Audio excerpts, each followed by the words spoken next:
Welcome to Impact the World, the show for and about creatives, changemakers, and entrepreneurs.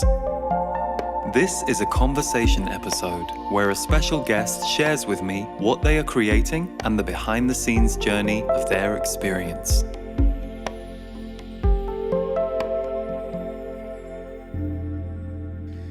Hello, welcome to Impact the World, where my guest today is Danielle LaPorte. Danielle may be familiar to some of you as an author, a speaker, and an inspirational voice. And I have seen Danielle's work out there over the last decade or so in many different ways, through her books, through her writings. And so it was really great to get to talk to her about not only some of the work that she has been doing over the last decade, but also what she's doing now and how her Heart Centered Membership and Facilitation Program are the evolution of her work. And peppered in with all of that, we have a few interesting conversation moments together about the world right now and what we're seeing in the energy of the world and the division and how to cope with it and what's coming up for each of us personally. So it was a really lovely conversation and great to get to meet her in person via Zoom. You know what I mean. And for anyone who wants to find out more about what Danielle is doing, as usual, go to the show notes, which are either underneath the video or the audio version, however or wherever you're watching or receiving this show. And you can visit daniellelaporte.com, her website, to find all things Danielle. If you are a fan of the Impact the World show, firstly, thank you for all your support, wonderful messages, and the love that you show the show. We love producing it and putting it out there. But we are an independent show and we don't use or have sponsorship. So it really means a lot to us if you feel to subscribe on YouTube or leave a rating, review, or subscribe over on Apple Podcasts. That way it helps us reach more people. And our mission with this show is hopefully to enlighten, bring some light, bring some clarity, bring some aha moments to whatever it is that you're doing out there in the world today. Whether you're parenting today or whether you're building your next work project, it's all the same. We're all creative forces on earth. So thank you for tuning in. I hope you enjoy today's conversation with Danielle LaPorte.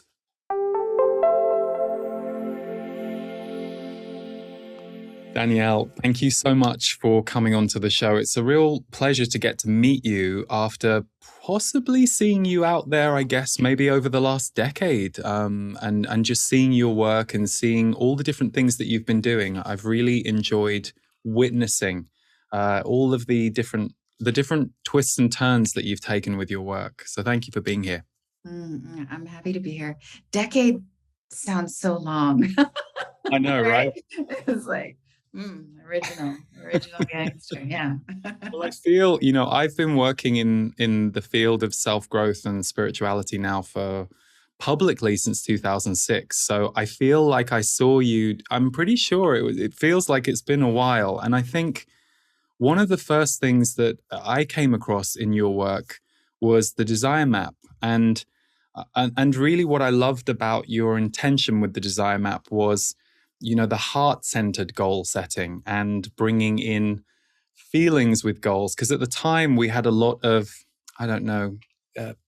manifest and you'll get this, but not really much of the understanding around it or the underneath of it. But what really struck me was when you came out with White Hot Truth, which is a book that you published in 2017. And what I loved about that was you yourself said, I've been a spiritual seeker. I'm into all of these things, and I'm noticing a lot of spiritual bypassing, judgment of the self that can come from a lot of the tropes or the things that we're being asked to follow. And I had come from a personal development background in my own seeking and exploring, and had randomly found myself in the deep spiritual world because I was channeling, which was never my goal. And it was very interesting to me to see that very bypassing you were speaking about happening in our field, and not from everyone, but it was definitely there. So I loved when I saw you come out with that book, and I saw an interview you did at the time, and I thought, oh, this is great, because you were really just sharing from experience and guiding through some of the minefield that can be out there. So I just wanted to give you a shout out for that, because that was a really cool moment when I saw you doing that. Thanks. Still a minefield. Like Yeah, like anything, right? yeah. It's the same lesson. It's the same lesson. Like, I think, we deal with a cluster of the same lessons in one lifetime. And you can let that possible fact totally bum you out, or you can feel relieved because you just have these few things to deal with. They're going to be repetitive, and you're going to think, this again. But you have the opportunity to like be thorough with it and really get it and move on. And so that is still my, self-helping as self-punishment is still something that I have to be with. I don't want to use the word confront. I'm not interested in confronting anything anymore. But it's still up. I mean, I have a bit of a Catholic hangover still. I really just replaced Catholicism for like New Ageism. So I got rid of the 10 Commandments, and I was just like, I'll do karma now. And I can see how there's still like a lot of punishment dialogue in there. And I'm getting over it. Yeah. Does it surprise you where you find yourself today, having been a voice and an advocate and a creator for all of the different things that you've been? Because I know, looking into some of your history, I know you were often working in, you had some executive jobs, you were in many ways supports sometimes to people who were, let's say, out there. But for you now to have moved into that role where you are the voice or the figurehead for what it is that you're doing, which I know is its own movement and organization, and of course goes beyond you. But does it surprise you that you ended up here, or do you feel like this was a destiny path for you that was always going to emerge? The latter. Yeah, I felt like I didn't know what form it was going to take, but I wanted to say something. And I knew that what I wanted to say had to do with goodness and unity. I wouldn't have called it unity consciousness when I was like, had my shoulder pads, but I wanted to do something. I thought about, for a while, I was going to go into fashion design, but I really wanted to rock that industry and do like kind of eco-ethical. And I was going to do these nude fashion shows just to like make this statement, And then I thought for a while my path was going to be film.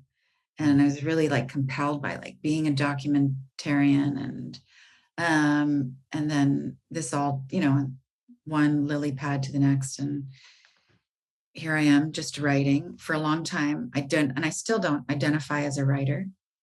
I write, but that's not what's important. What's important is like, I'm a seeker. I consider myself a seeker. I'm on the path. I learned some things. I might be able to help you flatten your learning curve a little bit. I have no interest anymore in giving advice. I have no interest in any kind of stealth, loud activism. It's not for me. I have interest in cleaning up the war within myself and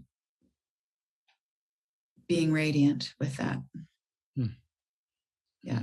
And if it works for you, cool. If not, like, that's okay too. Yeah. It's interesting. I pulled an Instagram post of yours from a few days ago that I really, it touched me, and I wanted to share it in this interview, and just what you described makes me think of it. Remember why you really, truly, totally love each other, why you fell in love, why you hired her, why you love working together, the times you have scooped each other up, The deep laughs, the emergency phone calls, the road trips. Breathe into your heart and feel someone else's heart. Feel that? That is real. The rest is transient. We are not our beliefs. We are not what we do or do not choose to put into our bodies, minds, garages, bank accounts. We are souls blessed to bump into one another. Feel that? Focus on that, because anything other than love is a total distraction that lets fear slip in and divide what's meant to be united. Love no matter what. I mean, that would be relevant on any day, but I think given a lot of the division energy that we've been seeing play out in the last 6-12 months, that was very moving, and I saw how many people were moved by that. So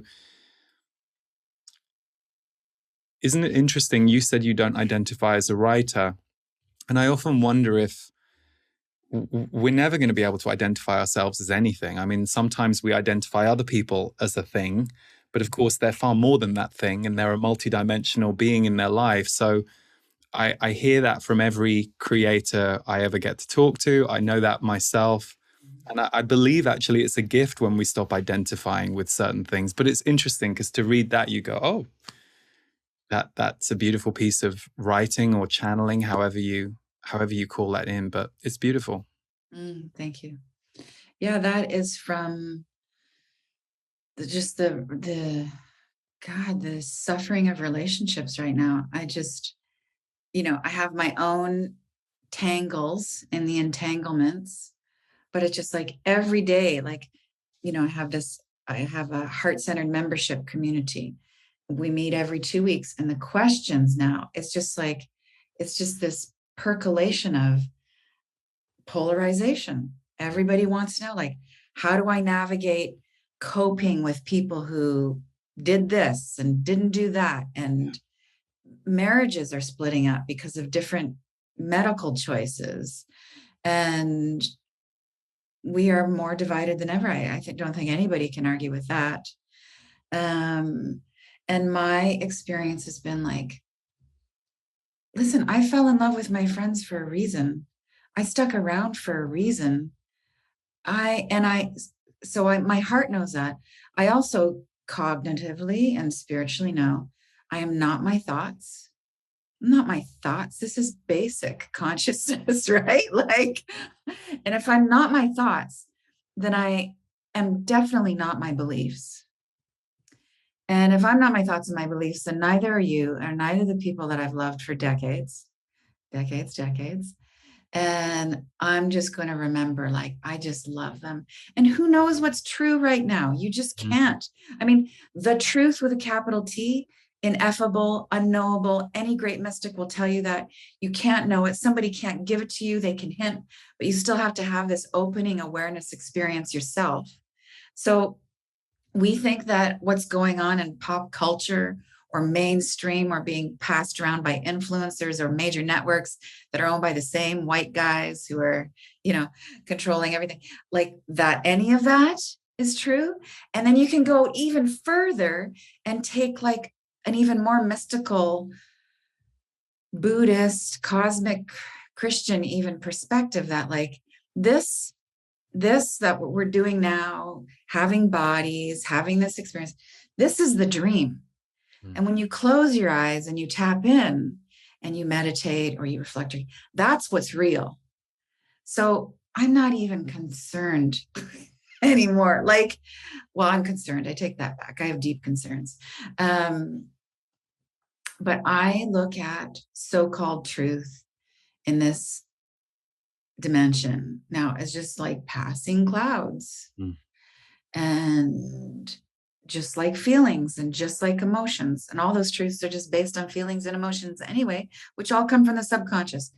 So back to when somebody says, what do I do about arguing with my mother-in-law or my friend who wants to dump me because she's doesn't like my choices? Yeah. Or what do I do? What do we do about the Taliban?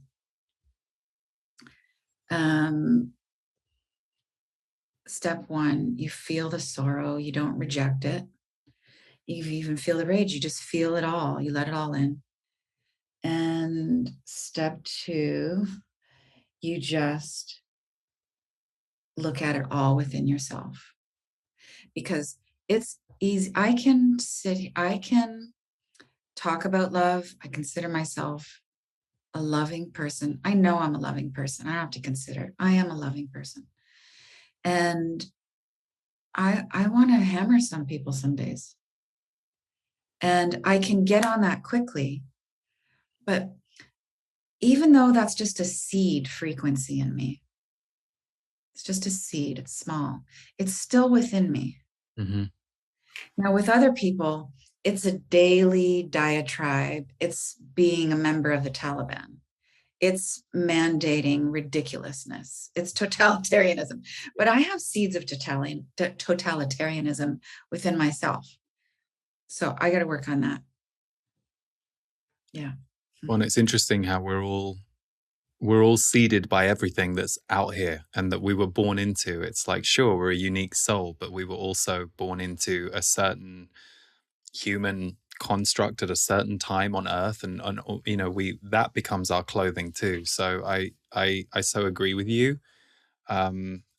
And you'll hear you'll hear different things from different people. There are some people who are going, well, I just am going to clean up inside myself and that's how I'm contributing. And then there are other people who are out there being activists, and it kind of just goes back to what you said about, you know, the truth is relative depending on someone's experience, someone's belief. There are many truths colliding at the moment, but it's interesting what you said about your membership group.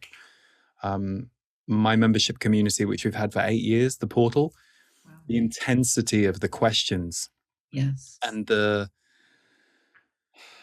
I'll say the weight of the questions and the heaviness and the heartbreak and the sorrow in the questions, or the anguish, it has been really higher than we've ever seen it in 8 years in the last year or so. So more is coming. yeah, Mm-hmm. yeah, I channel, and they have said to me for many, many years that, you know, this is a period of time and it's going to continue. So you have to fortify yourself and figure out how to balance yourself while we go through it. How do you balance yourself? I mean, it's an obvious question, but I think it's a question that at the moment many people are looking to up their balance game.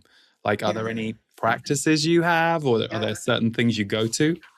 Well, there's a precursor answer to that, which is, you know, a few years ago, I went through a really dark night. And I was awake enough at the time to think, this will be of service somehow, someday. Couldn't see getting to the other side, but I knew. And now I can see every challenge has felt like, now in retrospect, like boot camp for this. And so I'm more grateful than ever for challenges in the past. And it also helps me be really present. Like, I'm grateful I went through that. I'm more resilient. I'm more compassionate. I'm more resourced. And it allows me to see that it really is all divine. There really is a bigger plan. Suffering comes with great purpose. We can transmute all of it. We don't want, you know, I don't want unnecessary suffering, but whatever my soul doles out, I'm going to try and tango with it, you know? And then in present day, because things are going good now, I have to meditate. So like, if I ever wanted to just like point at something, people are like, what? I'm just like, sister, brother, mister, you got to meditate. And that's all I like. It's mental hygiene. It's spiritual connection. I mean, we could get into the nuances of that, right? Like, there's lots of people sitting down with their apps saying that they're meditating. Okay, it's good to pause. It's good to watch your breath. There's also just like opening your heart up to a divine connection, which is what I'm down for these days. So I meditate every day. I'm in a practice currently where I've decided to stick with the same meditation until I decide to not stick with it. I could see myself. This is part of my striving, my spiritual striving, is I'm just like, I'm going to do that meditation and that meditation because more meditations is better. I went through a whole period of longer is better. And then it Right. was like more variety is better. And now I'm just sitting, and some days I dial it in and some days I feel the infinite, but I'm going to keep going, and I have to be in nature. At the beginning of this world health situation, I felt obsessed with my mortality. Mm. And then that turned into this compulsion without it being, like a really healthy compulsion to simplify. So it's like in the last year, phase one was I turned to God and said, take my desires.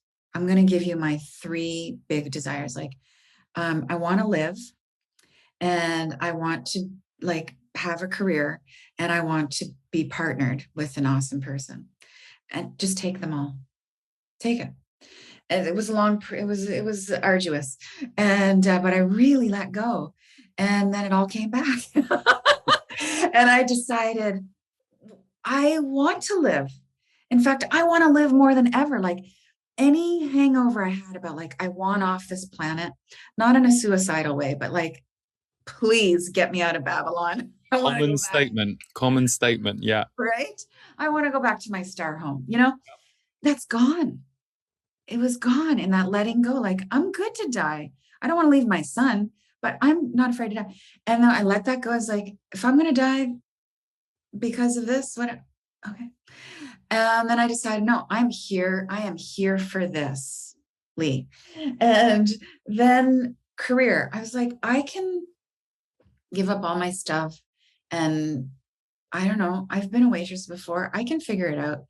And then partner, I'm good. My life is so full of love. If I can just live like an urban nun, I'm so down. And over a period of time, like it all, the cat came back. And I decided, why would I not do what I do for a living? I'm designed to do this. It'd be silly not to. And then I decided, yeah, I'm open to an awesome dude. And the first date I went on ended up being my life partner. So but what shifted in all of that was the striving around it. And I simplified. So this is a longer answer to, I meditate every day and I super simplified my life. I got rid of half of my things, the sofa and the shoes and most of it. And I moved to be by the ocean in a little apartment with my kid and simplified my business. And I get my sleep. Mm. And I'm also going out of my way to listen to people, out of my way these days. Like, just, wow, tell me how you felt when that happened. Like, what's your experience? Why do you hate those people? Why do you disagree with me? Oh, that's interesting. I'm just fascinated by everybody's so-called side right now. Mm. Yeah. Mm. Thank you. It's funny, you talk about the simplicity, and I wrote something that you had said, and it struck me. It's beautifully written, but it conveys so much. Simplifying is the rapture that comes after the complexity you wish you'd avoided. Yeah. And I thought, I can't remember where I found that. It's either on your website or somewhere, but that sentence just, simplifying is the rapture that comes after the complexity you wish you'd avoided. Yeah. Like, I feel like a fool with great self-compassion. I feel like a fool for wanting and going after most of what I went after. It's just. But do you not think you needed to, you see, the way I guess the way I see it is I think sometimes we have to go into that experience to either be done with it, to let it go, or because then we can see the next step. At least that's been my perspective. Or is it different for you? Well, it just doesn't feel very efficiently. Right. It's no, I get that. And I feel I really understand the power in being prodigal. Like you have to have left. I'm just echoing what you're saying. Like it's one, like, let's just go, I'll just give you the Cliff Notes on the prodigal, right? For anybody who hasn't heard it, like the beauty of the story of the prodigal son. So, the father has many sons and one leaves and goes and lives with pigs and squanders his life and is, full of vices. And the other son, one of the sons stays and is very loyal and toils on the farm. And the viceful son comes back, and the father is showing him more favor and affection than the son who stayed. And the son who stayed is quite resentful and says, "Hey, I've been here all this time and you're loving him more." And the father says, "But yeah, to depart and come back takes great character." It's like this, to convert, to go into the dark and then come back and like choose light. So I get that. And I've been doing some more like real research into vices and virtues and just classical teachings around that. And, it's a lot. It's really what a heart-centered life is about, committing to that frequency of virtue. And the conclusion is that a vice is a misused virtue. And I'm just writing about this now. My observation with the classic villain story is like all villains are in grief. So like you look at Darth Vader, and he's really just a heartbroken Jedi. So he was all for love when he was Anakin, and then lost his love and then just turned that force into villainry. It's fascinating. So sorry, I just went down a rabbit hole there. Where were we? A, I'm a big Star Wars fan from childhood, and B, I read a very interesting article a few years ago about dictators in the world and how the tormented or abusive childhoods that literally like 95% of them had contributed to their ability to then inflict pain and suffering knowingly on large groups of people. So yeah, there's a whole other conversation. Well, I'll tell you what I'm interested in villainry and dictatorship, which is really alive and well. And I see how leaders have, platformed themselves on virtues and they're misusing them and it's turning into vice. But also I'm very interested in the collective shadow. And if everyone is playing a role in our awakening, that means everybody, even the dark guys, are involved in the awakening. And I wonder if a soul takes on that role to really take the hit. Like, I, so-and-so, I'm going to incarnate and do the dirty work that needs to be done to show you all the shadow that exists within you. I don't know. This is stuff I think about when I'm walking, I go for my walks on the seawall. What do you think?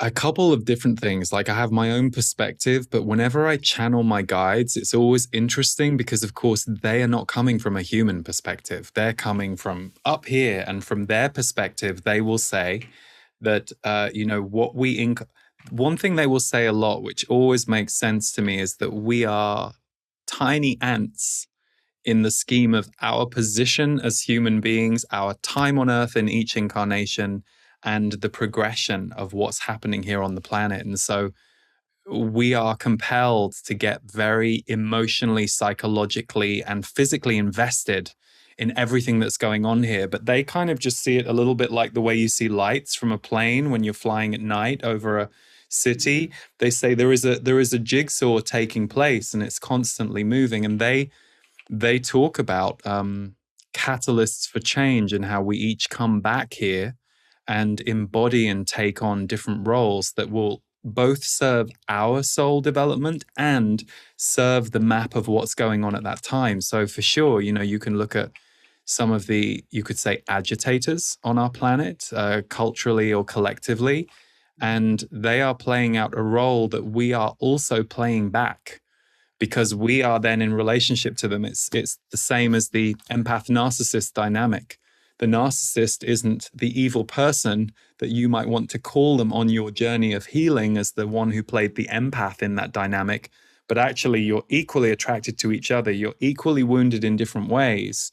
And the trick is to go, well, can we come out of this and learn why I allowed myself to go into that dynamic and why it was unhealthy for me, and how I will change my behavior so that I don't end up in that again. And I think the big question for everyone, certainly people I speak to right now, is what we're seeing moving across the world as a shadow. Is it something we will co-create, agree to, allow? Is it something we should resist? And it's very interesting because everyone's very different on how they feel about it, how they act around it, all of us. So I think the answer is both. Someday I'm going to write a book called The Answer is Both. But this is my experience or perspective. It's an emerging experience. Like, I got to go with what's happening. Why resist what's happening? And at the same time, to be a stand for, if you want, although that sounds a bit oppositional, but like, I am for the light. Like, look, it all comes from the light. In my view, it all comes from the light. The shadow comes from the light. The darkness comes from light. Like, we all come from the same source, and the source is love.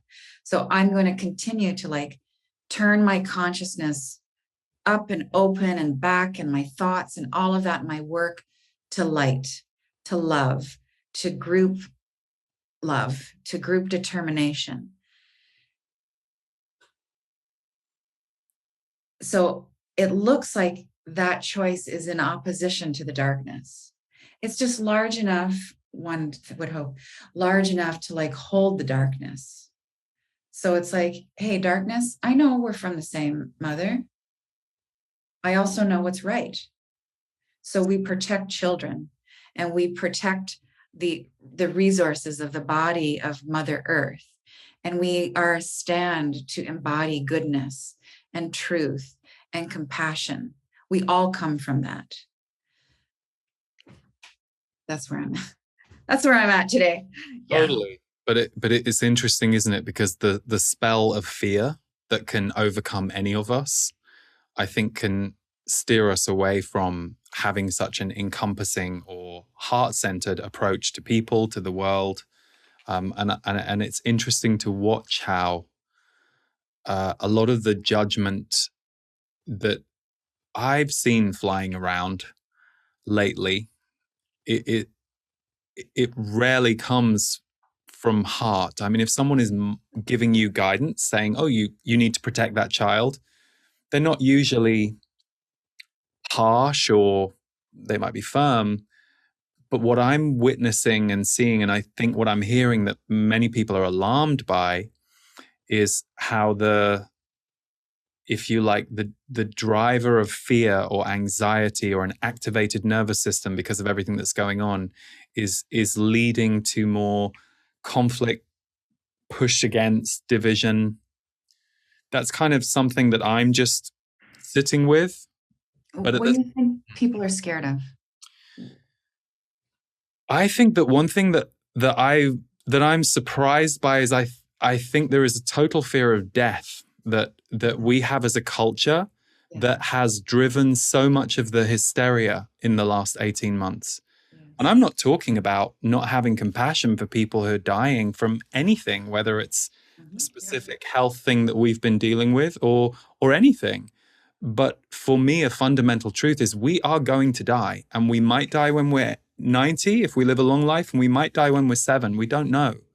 And I think because there is an amnesia about that culturally, there is a hysteria that, from my perspective, has often been blown out of proportion, and then people are acting from that place.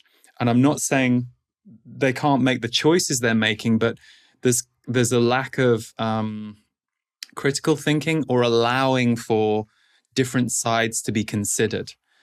So it goes back to what we talked about with totalitarianism, authoritarianism, and seeing that, oh, this is the dimension that culturally and collectively we're being asked to move towards. But what I'll also say, Danielle, it goes back to what you said a moment ago.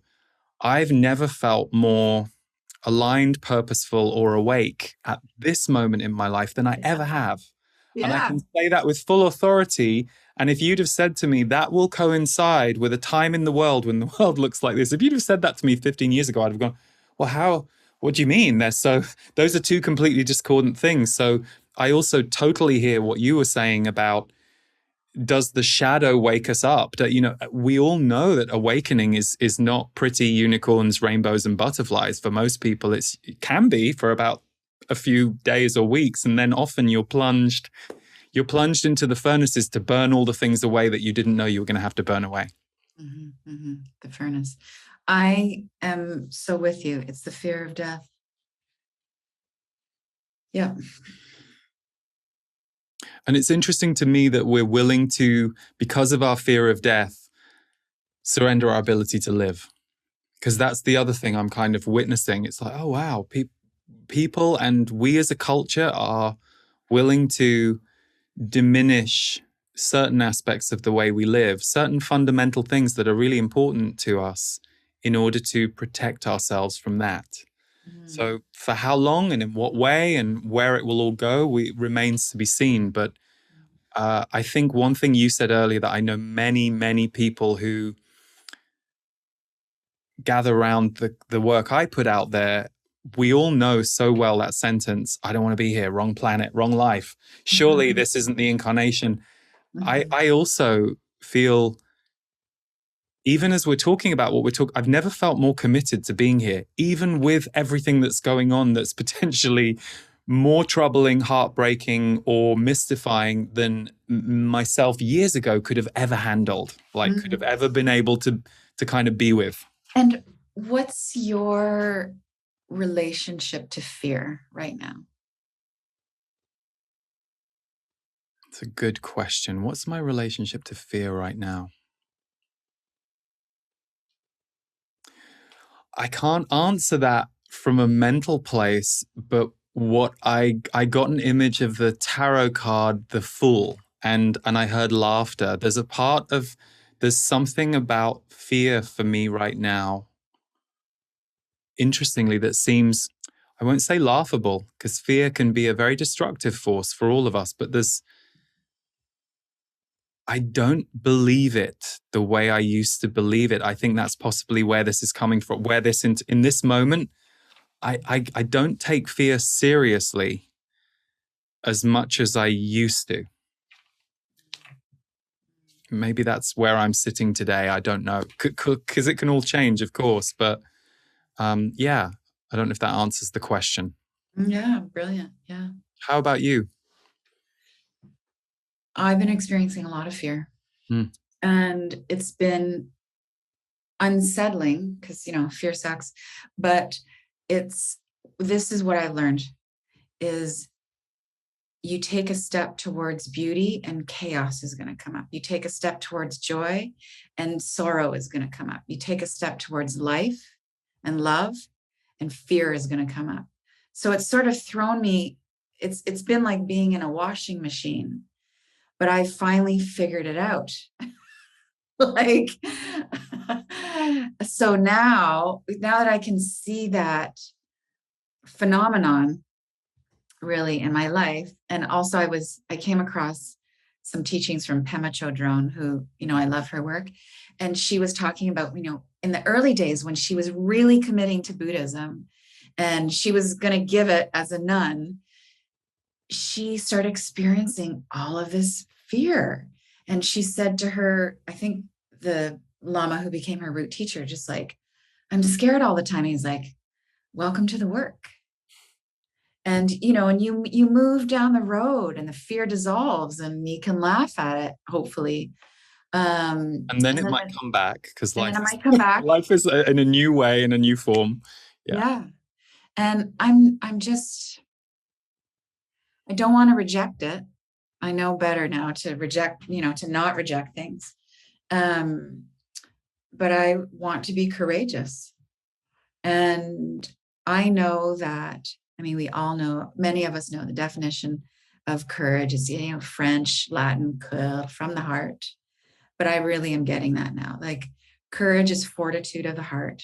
So you just keep loving, just like you keep loving your partner or your kid or a parent that you have a great relationship with. Like, you just keep loving. So I'm just going to do that. Yeah. Beautiful. Well, to talk about work for a second, if we can, because you brought up your heart-centered, your membership earlier. One thing I didn't know that you've been doing, which I was really intrigued to ask you about. You have been working with your heart-centered facilitators. You've created a program for heart-centered facilitation, and I'm always impressed by anyone who's going to take on that kind of endeavor, just because it's something I know would have many different complexities to it. But I wondered what has been perhaps the gift and the challenge of embarking upon co-creating something like that with these people. Mostly gifts. So it started out with, I wrote a book called The Desire Map. I started getting requests, people saying, hey, could I teach that chapter in a workshop? I was like, no, not yet. I'm not ready. And I waited for the request to kind of pile up. Then we turned it into a teachable thing. And I decided the way I put it is like, I was going to choose my headache in terms of the business model, that I was either going to certify people, in which, they have to go through all their skill testing questions, and I would have to deem them good enough. You pass, you get to be a facilitator. I didn't want to do that because I didn't want to reject people. Yeah. Or my other headache was going to be, I'm just going to open it up to everybody. Anybody can buy the license, become a facilitator. And we'll see if there's like complaints, if there's any kooky pants facilitators out in the world and people say, arrest that. And that never happened. There's been like hundreds, 900,000 workshops that have happened. Like, I think less than a handful of public people said she's not a good facilitator. And then the guiding question with Desire Map, it was all about getting clear on how you want to feel. And so the question was, how do I want to feel? And now what I've evolved to with my work and perspective is like, you take all that feeling, which we now know I'm not my feelings. My feelings come from my subconscious, highly programmed, highly beautiful, magnificent, glorious part of being human. The question becomes, what do I want to embody? Because you can't base your success on how you feel. You're never going to feel successful. So it's like, I can have a bad day and still give someone some happiness. I can be in hell and still have a purposeful, meaningful life, which is the point. So and this is a great part of like the business story. One thing I learned a long time ago is like, crush your gimmicks.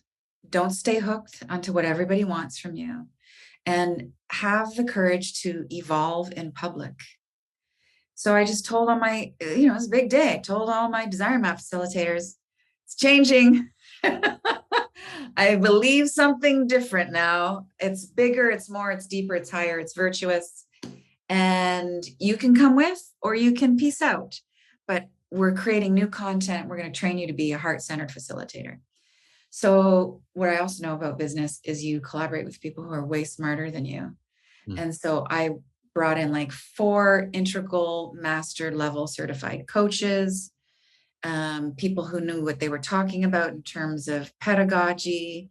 And then we took the most seasoned, sophisticated facilitators we'd had, came forward, and we created this beautiful thing. So it's these practices that are mostly tools for resilience. And I'm most excited about giving people, whether you're a coach or a yoga teacher or guidance counselor, whatever, these tools where you can help people hold polarization And if I can help with that, I'm good. Well, because that's one of the most needed things right now. Yeah, that's it. That's it. Like our holding polarization exercise is not about helping you figure out how right you are. It's about you just getting a little bit softer with your opinions. Yeah. That's it. Yeah. And then hopefully everybody cries and enjoys your workshop or your coaching call or whatever it is. Fantastic. Yeah. Fantastic. Interesting time in the world, as we know right now. And creating is kind of I've seen both. I've seen some people crumble during this time around creating in the world and just going very inward and letting themselves be going through a metamorphosis. And I've seen other people really lit up and kind of, running like a rocket out there into the world. You appear to be, for me, and perhaps for other people who know your public work, you appear to be a fairly steady creator, or at least your creations are fairly steadily put out there into the world by you and your team. Is that the case for you? Is creativity something that runs through your life, or do you have seasons in the same way that you evolve a lot and change a lot with what you're doing? Mm-hmm. No seasons. I just make. Yeah. Now, I also respect my ebb and flow, but I'm always making. So my ebb might be, I just want to write right now. My flow might be, I want to produce 12 podcasts this week. But I always have something to say because I'm always willing to be honest with what I found. And yeah. And what else am I going to do? I mean, I want to be useful. I get it. No, that's great. And your podcast, how have you found that? Because I think podcasts give a space for a potentially intimate or enlightening conversation or informative conversation. How have you found, having a podcast and the conversations that you have with people? I don't have conversations with people. It's a one-woman show. Very good. And my podcast is a great example of my creative style and rhythm and lack of rhythm. So I decided I always want to create in an easy way. And even just the thought of scheduling with people and, I just want ease. I want to be able to record something anytime I feel moved to. So I record my podcast on my phone, sitting in my living room on the floor. I had all this gear and this big microphone, and I put all this sponge up in my closet, and I just like, this is so restrictive. So I don't want to be restricted. So I do it I'm sermonizing basically. And I also like the intimacy of that. And I also think, sometimes I can be so struck by my own opinions that I don't know if I could. I mean, I can be gracious, of course, but I just want to say what I want to say. Yeah. And I'm deeply interested. Like, we could flip it right now and I could talk to you for another hour about your journey. But I feel mostly like, oh my gosh, I just learned this thing about suffering yesterday. I need to talk about it now. Yeah.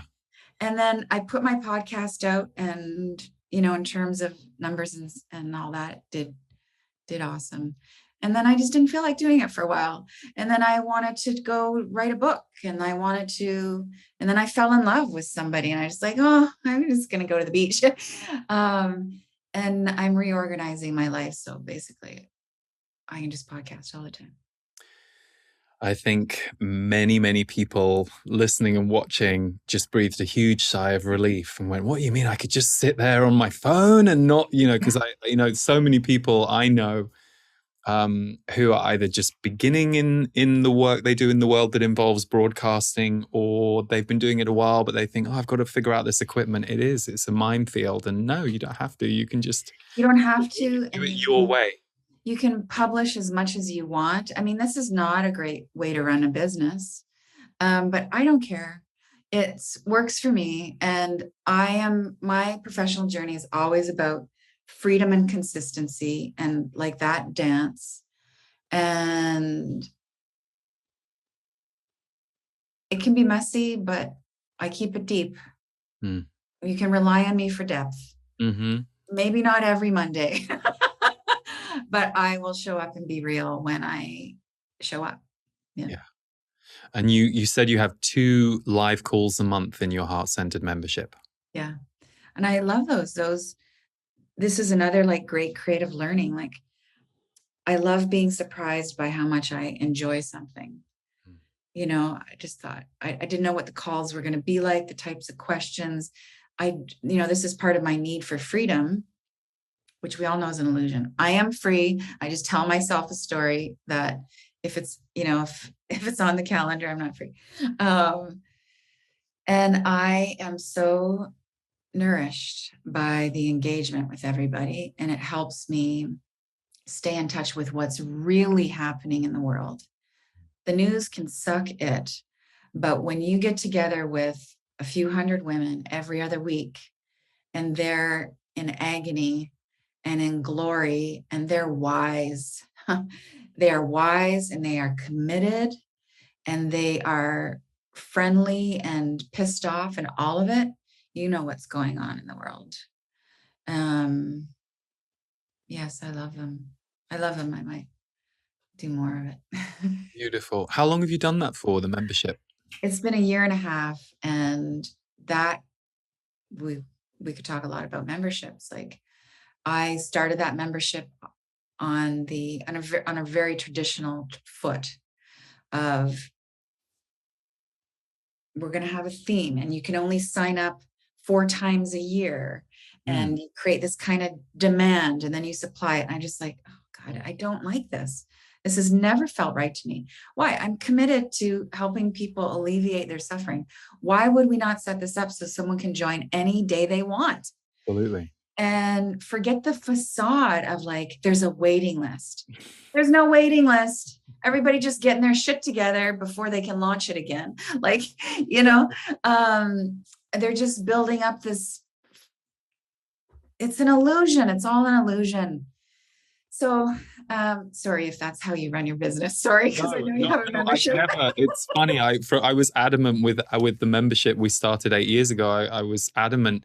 No, people can come in any month and they can leave any month. Like, they can come in for 1 month. They might stay with us for 7 years. People have to have their freedom.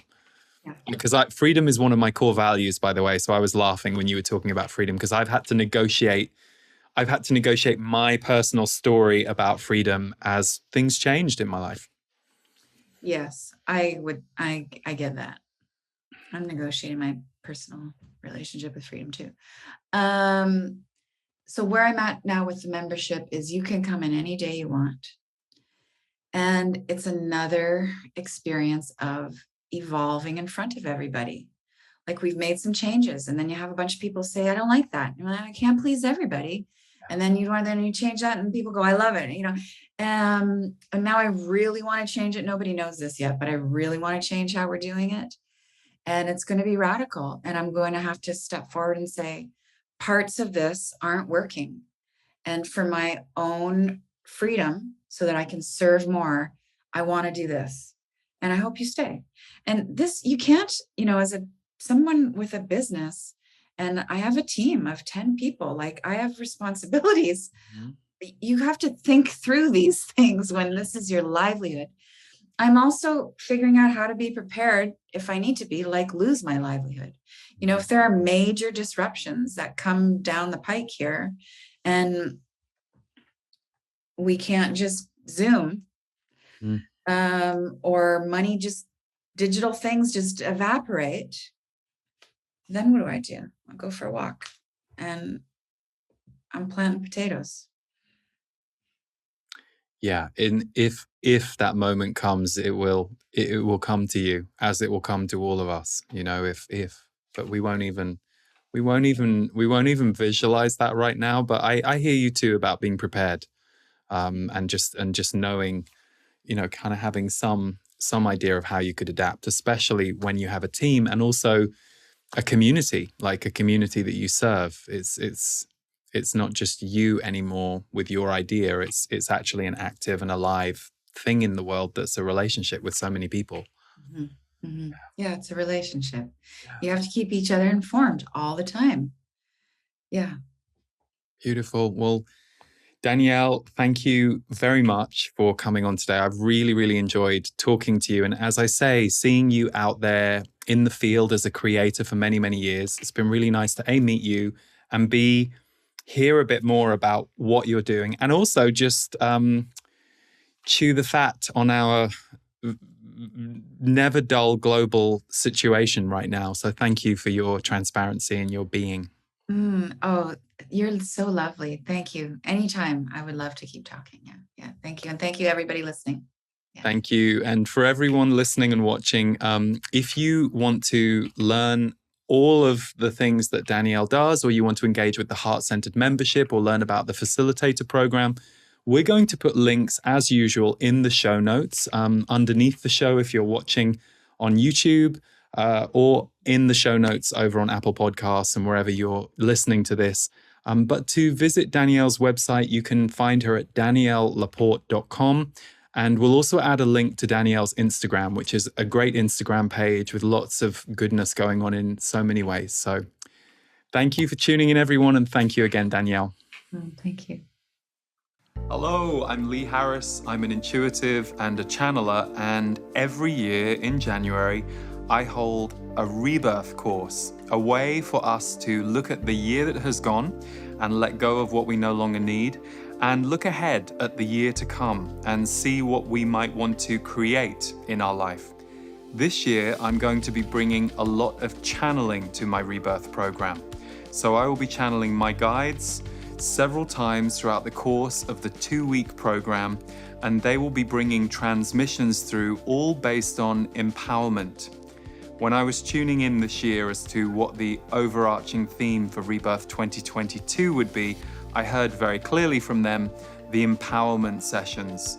So that is what they will be bringing in the channeled messages, and I and my team will be supporting those messages with a series of video and audio presentations, all designed to help you reconfigure who you want to be for the year ahead. Stephen Washington will be teaching Qigong and wellness practices.